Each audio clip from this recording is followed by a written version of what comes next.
Dom Casmurro, capítulo 35, o protonotário apostólico. Bom, vamos começar com a palavra protonotário, né? Protonotário pode ter tanto o sentido da igreja como o sentido leigo. E aí, parênteses dentro do parênteses aqui. Leigo pode ser aquele significado que provavelmente você esteja mais acostumado, que é de não especialista, né? Ele é muito leigo no assunto, então ele não vai entender a conversa desses dois experts, né? Mas leigo, e esse é o significado mais original da palavra, é aquele que não faz parte da igreja como hierarquia, né? Então um professor leigo é um professor que não é eclesiástico, seria um professor fora das universidades tradicionais. Lembre-se que durante a Idade Média, se você quer estudar mais, você tem que ir para a igreja, não tem outra opção, né? E aí só depois começaram a surgir os professores e as instituições leigas, né? Bom, voltando então. Então o protonotário, ele pode ser no sentido leigo da palavra, mundano, se você preferir, que é o responsável pela elaboração de documentos públicos, né? Esse é o notário, né? E o protonotário, ele dá o sentido de mais, né? O protonotário, como arquinotário, que aí seria algo como chefe dessa área, né? Não é tão importante aqui para nós. Bom, para a área eclesiástica é importante saber que protonotário não é um cargo, não é uma posição na hierarquia da igreja, é um título concedido pelo Papa como uma honraria extra, né? Sei lá, medalha de honra, menção honrosa, esse tipo de coisa, né? Porque na hierarquia da igreja a gente tem o Papa, a gente tem o cardeal, tem o arquebispo, né? O arcebispo, e depois tem é interessante falar arquebispo, porque arque e arce, eles vêm do mesmo lugar, que significa o chefe de, o que está na ponta de. Tanto, é daí, só para uma curiosidade etimológica, que a gente tem a palavra arquiteto, né? Então é o chefe dos pedreiros ali, dos construtores, vamos colocar assim, né? Aí a gente tem, claro, a palavra arqui-inimigo também. Qual que é o teu arqui-inimigo? O teu arqui-inimigo é o top, né? O teu pior inimigo, né? Então um arquebispo, né? Mas na verdade é arcebispo, é o chefe dos bispos. Assim como a gente tem arcanjo, né? Que é o chefe dos anjos. Mas lembrem-se de um vídeo anterior, ele é chefe bem relativo, né? Porque acima dele há diversos outros anjos. Bom, esse não é o ponto aqui. Então a gente tem o arcebispo, o bispo, o padre, né? Aí abaixo do padre a gente tem o presbítero e o diácono, que, se eu não me engano, pessoal que está mais próximo da igreja católica aí, mas se eu não me engano, tanto o presbítero como o diácono, eles não precisam manter voto de castidade, não precisam ser ordenados, tudo isso, eles só estão ali para ajudar, né? Bom, então protonotário apostólico, né? Deixa eu ver o que eu... Tá, eu acho que eu tenho mais algumas anotações sobre a estrutura da Igreja Católica, mas talvez seja mais interessante ao continuar. Então vamos lá. Enfim, peguei dos livros e corri a lição. Não corri precisamente. A meio caminho parei, advertindo que devia ser muito tarde e podiam ler-me no semblante alguma coisa. Tive ideia de mentir, alegar uma vertigem que me houvesse deitado ao chão. Mas o susto que causaria a minha mãe fez-me rejeitá-la.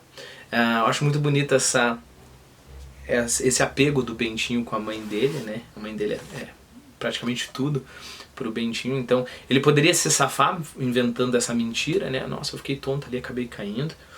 Mas aí ele lembrou que a mãe dele ia ficar muito preocupada. E lembre-se, a vida da mãe dele, muito mais ainda que do Bentinho em relação à mãe dele, né? A vida da mãe dele é o Bentinho, né? Então é claro que ia ser muito estressante a história. Então aí ele rejeitou a ideia. Pensei em prometer algumas dezenas de Padre Nossos. Tinha, porém, outra promessa em aberto e outro favor pendente. Não, vamos ver. Fui andando, ouvi vozes alegres, conversavam ruidosamente.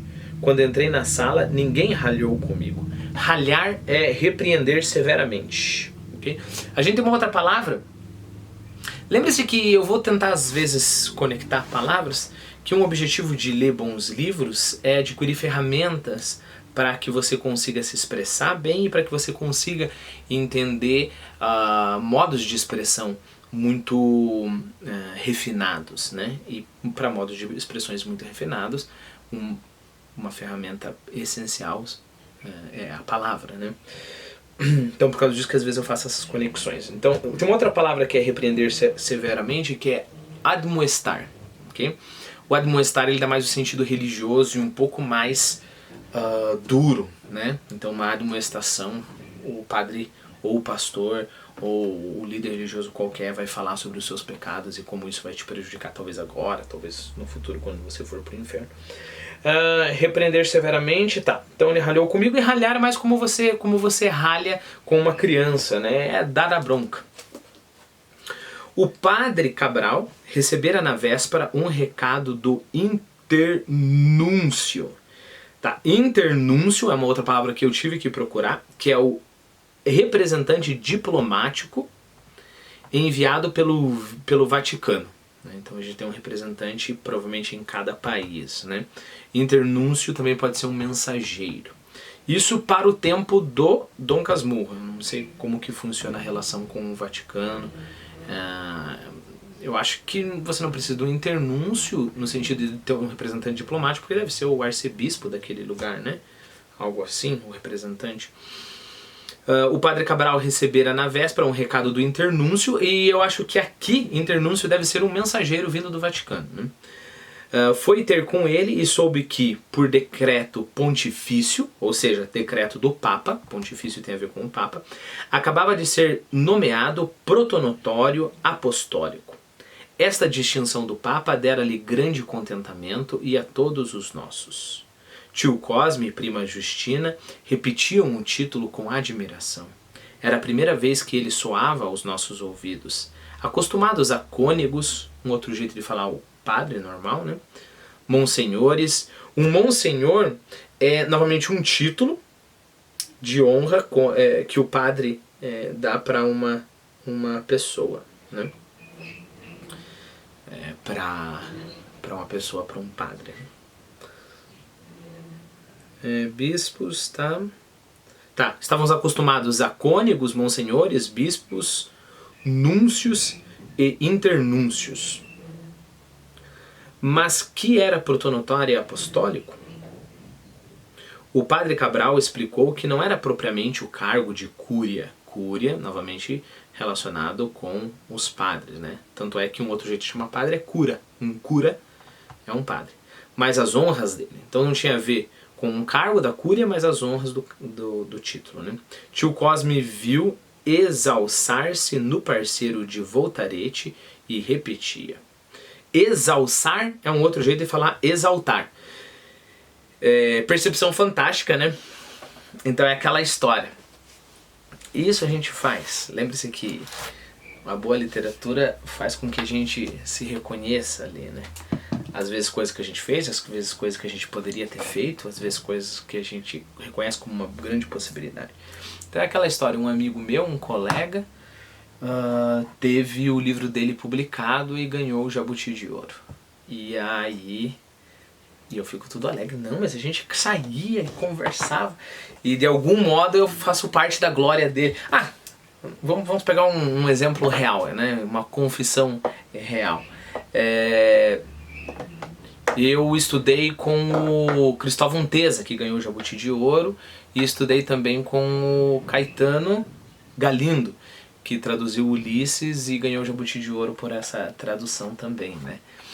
É interessante porque por mais que eu saiba que o fato de eu ter estudado com eles não é mérito nenhum, quer dizer, não é mérito meu, né? Eles foram os caras que ganharam o Jabuti de Ouro, eles são essas pessoas muito bem capacitadas, mas sempre há, quando eu digo essa informação, uma pontinha de orgulho ali, né? Como se o mérito deles fosse de alguma forma o meu mérito. E é interessante porque até agora, até falando com vocês, essa pontinha de orgulho. Perceba, né? Parênteses dentro do parênteses, eu sei que há muita digressão, mas eu acho extremamente importante falar isso. Também não significa que o fato de existir essa pontinha de orgulho, toda a minha ação seja uma pontinha, seja orgulho, né? Eu acho que a pessoa que é cínica, ela tende a ver isso como, então você está mencionando só por causa do seu orgulho. Eu acho que é pertinente falar sobre isso porque o Dom Casmurro esse tipo de... é baseado nesse tipo de filosofia, na minha opinião. Sim, há orgulho, mas há também o apreço por essa ideia interessante, né? De colocar, de explicitar uma falha humana, né? Então, ao mesmo tempo que essa minha fala, o fato de eu falar que eu estudei com o Caetano e com o Teza, o fato de eu falar, ela ao mesmo tempo apresenta uma pontinha de orgulho, como vocês repararam, eu desprezo, né? Eu acho que não faz sentido nenhum eu ter orgulho por uma questão dessa, né? Assim como eu não poderia ter orgulho por um amigo que era o meu amigo e depois ele ganhou o Oscar. Tá bom, né? Então, mas a minha fala, ao mesmo tempo que ela expressa esse sentimento mais baixo, ele expressa também o desejo de mostrar uma postura humana. E nesse sentido, a contemplação da postura humana, né? Então não é porque uma atitude da gente está contaminada com algo menos nobre que a atitude inteira é levada por esse algo menos nobre, percebeu? Deixa eu parafrasear mais uma vez porque eu acho que é uma ideia muito bonita e é uma ideia às vezes um pouco complexa. Vamos supor que você viu uma pessoa, você está andando na rua e você viu uma pessoa passando fome. E o teu colega está do teu lado, ou sei lá, uma pessoa que você quer impressionar. E aí você vai lá e tira uma nota de R$50 e dá para a pessoa. E você sente em você mesmo que quando você está dando aquela nota de R$50, você consegue se ver pelos olhos do teu colega, da tua namorada, sei lá o que está te olhando. E você se sente bem por causa disso. O fato de você ter tido esse sentimento, digamos assim, mais baixo, não significa que não existia também no teu ato amor por aquela pessoa que estava sofrendo, compaixão real, empatia, que você não sentiu o sofrimento da pessoa. Então o que eu estou dizendo é que essas coisas, elas sempre estão misturadas, às vezes em menor medida e em maior medida. Talvez não, talvez você seja o tipo de pessoa que só deu 100%, todo o teu motivo foi para que a outra pessoa te admirasse. Aí sim, você... sinto muito dizer, mas você é desprezível. Mas talvez seja meio que meio a meio ali. Olha que legal, como que eu sou bom, né? Você está se olhando através do olhar daquela pessoa, mas ao mesmo tempo você sente misericórdia. Talvez a proporção seja inversa. Talvez você olhou, sentiu compaixão, sentiu misericórdia por aquela pessoa, tá dando dinheiro para a pessoa, só que você não consegue evitar essa pontinha de orgulho porque a pessoa está te olhando, entendeu? E aí talvez, qual que é o melhor modo de lidar com esses sentimentos que estão misturados? É nomeá-los, né? É falar, olha, existiu ali... Isso é ter autoconsciência, né? E existiu ali dois tipos de sentimento. Um sentimento nobre, que eu admiro e quero continuar tendo. E outro sentimento que eu não podia evitar e é mais desprezível, né? Então, nem ser ingênuo o suficiente para pensar que todas as nossas atitudes é só bondade e ser ingênuo de não ver que tipo de interesses mesquinhos nós temos, né? Nem ser ingênuo nesse modo, mas nem cínico a ponto de achar que tudo que a gente faz nós fazemos tendo em vistas nós mesmos, né? Então a gente está falando da Igreja Católica, muitos padres, por exemplo, vão falar que essa é a importância suprema, por exemplo, da confissão, né? É na confissão que você traz à tona, traz à luz essas coisas que você tem que reconhecer como mal, como má, né? As coisas são más. Então você olha e fala, puxa, eu fiz por orgulho próprio, mas é um sentimento baixo. E nesse sentido, falar isso pro teu psicólogo, falar isso pra você mesmo, falar isso na confissão, né? É claro, que um padre vai querer dizer que é importante a confissão por outros motivos, etc. Mas não é o ponto aqui. O ponto...